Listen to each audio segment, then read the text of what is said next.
What's up, YouTube? It's your boy Simply P back again with another daily dose. So I've been getting a lot of people in the comments from my previous video asking me to make a video about the difference between buying and leasing, the pros and cons, and what I prefer. First thing I would like to say is there is a big difference between buying and leasing, and every situation is different. So I think that in order for you to best evaluate your situation, you need to look through the list of pros and cons and see what matters most to you. Because what matters most to you may be different for me, may be different for somebody else. So that's the number one thing I want to say. That's the number one disclaimer. Now, hopping into the video, I would like to start off by saying whether you're leasing or you're buying a car, think about it. The bank owns the car regardless until it's fully paid off. So I just want to throw that out there as a side note. A guy at a dealership told me that I really trust. He said, look, man, whether you lease or buy, just know the bank owns it regardless. Okay? So let's start with the buying. There are pros and cons to buying. So let's talk about the pros. The first pro is ownership. You own the actual car. You own the asset. So when you walk off that dealership with that car, or once you purchase that car, you can do whatever you would like to it. You can have it for 6 months and then sell it, or you can keep it forever. But you have actual ownership of that asset. Number two that follows that right away is you're able to customize your car how you would like. Most of the time when you have a lease, they don't allow you to put aftermarket exhaust or aftermarket anything on a car. They don't allow you to tint the windows a lot of times, but if you own a car, you have freedom to make the car however you would like the car to be. Number three is there is no miles restriction. So if you're a person who drives a lot, then buying a car is best for you. You don't have to worry about staying under 10,000 miles or 12,000 miles. You don't have to worry about that. You can take road trips, you can go to and from work, you can drive your kids if you have kids wherever they might go, so you don't have to worry about a miles restriction.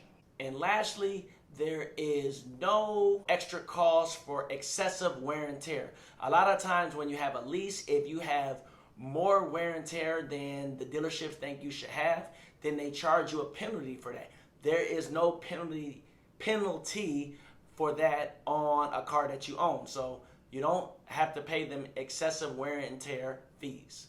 Now let's talk about the cons of buying a car. The biggest con that comes to mind first is you have to deal with the maintenance on your own. So when you purchase a car, the biggest drawback is if something was to happen to it, then you have to be prepared to front that bill. And that's a big downfall for a lot of people. A lot of people don't like to deal with the maintenance part of a car. So, buying a car comes with the maintenance. Number two would be there is more upfront cost when you're purchasing a car, when you're buying a car, because you have to pay tax, title, and licenses. You have to put, maybe a little bit of a down payment. You got to pay registration fees. So all of that comes on you as the buyer. Lastly, it will be a higher monthly payment when you buy a car. So if you're looking to buy a 2019 Hyundai Accord or lease a 2019 Hyundai Accord, you'll be paying a lot more if you buy that car. Now, what we'll be talking about later in the video is kind of like my own unique situation. When I talk about, everybody's situation is different. I don't look at similar cars to buy and to lease. If I'm going to lease a car, I'm looking at a 2019 BMW 750. Or I'm looking at leasing or buying a 2016 BMW 750. So then there can be, that kind can be a pro in the buying thing. But we'll talk about that later in the video. So now let's get to leasing, the pros and cons of that. So one pro is, you get a lot more car for your money. So you pay for what you use. So if you're, like I talked about the Honda Accord, a 2019 Honda Accord, buying it or leasing a 2019 Honda Accord, your payment will be a fraction of what it would be if you purchased it, and you still get that brand new car. Now, close second to that, having a new car is, you have no maintenance. When you lease a car, they do all the maintenance for you. Only thing that you have to do is put gas in it. and maybe do oil changes depending on who you lease from and if that's part of your lease agreement. One other big pro of leasing a car is you don't have to worry about the future value of the car. So when you buy a car, when you own a car, then 2 or 3 years from now when you go to sell it, you have to worry about that future value. You don't have that worry if you lease a car. After 2 years or 3 years when your lease is up, you walk away scot-free, no debt, you get to start all over. So that is a very big bonus. Now let's talk about the cons of leasing.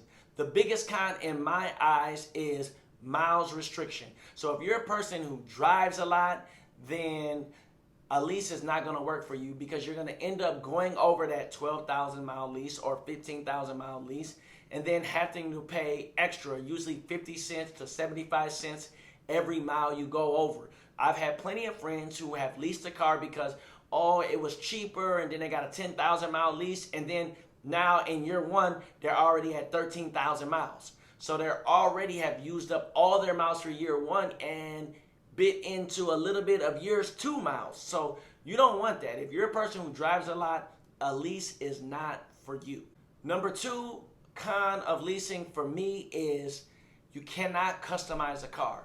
I'm a car enthusiast. I love to do things to my car, like put aftermarket exhaust, do different things to the rims and maybe get different rims, tint the windows. They don't allow you to do that on a lease. If you do anything to the engine or you do a lot of any aftermarket stuff, that voids the lease agreement. Number 3 con to leasing is if the dealership feels like you have excessive wear and tear, they'll charge you a penalty for that. And so you have to pay that cost of what they think went over and above the regular wear and tear of the car at that time when you turn it in.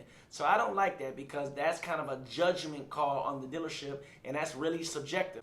Now the last negative of leasing is you will have early termination fees if you decide to turn the car in before the allotted time. So if you have a 36-month lease and you decide after 2 years, 24 months that you would like to get a new car, you will have to pay a termination fee for that.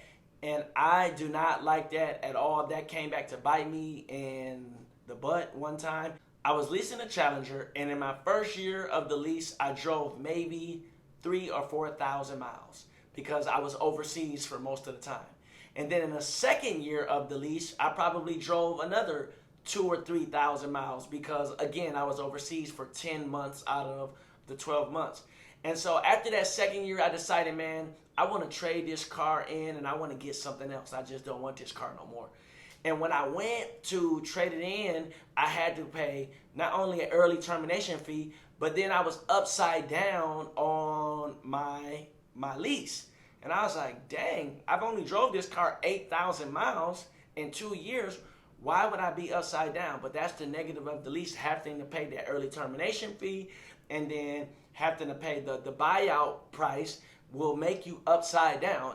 If I own that car, I would be, have equity in that car because I only had it for 2 years and I had 8,000 miles on it. That's like mint condition. So like I said, everybody's situation is different when it comes to whether they would like to buy or whether they would like to lease.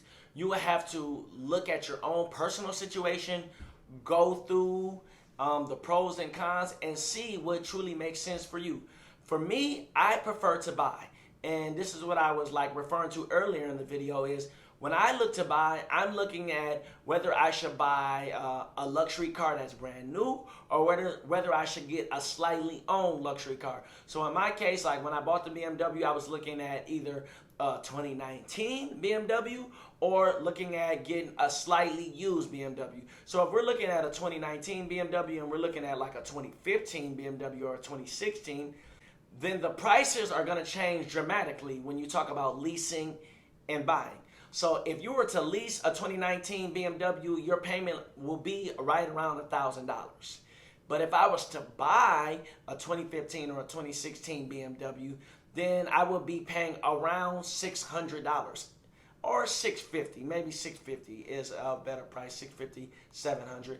But it will be CPO, so I will still have a warranty, and I will own a car, so I can buy it, drive it for 1 year, and sell it.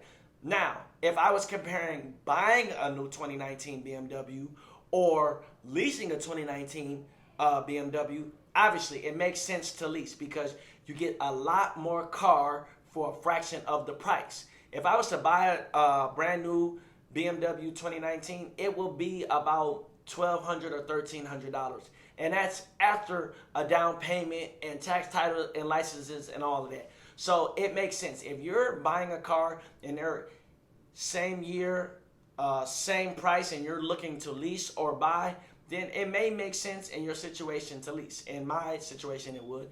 But I don't look at it like that. I look at either slightly owned or leasing a brand new car. And for me, having slightly owned, having the freedom to customize and do a lot of other things, get in and out of cars as fast as I would like, is a bigger pro to me than the other cons that come with buying a car. So that's my thoughts on buying and leasing. I may have missed a few things. If I did, please leave them in the comments below. Or if you have any questions, please leave those in the comments below. Would love to talk to you about it. But until next time, it's your boy Simply P. All I can ever be is me. Peace.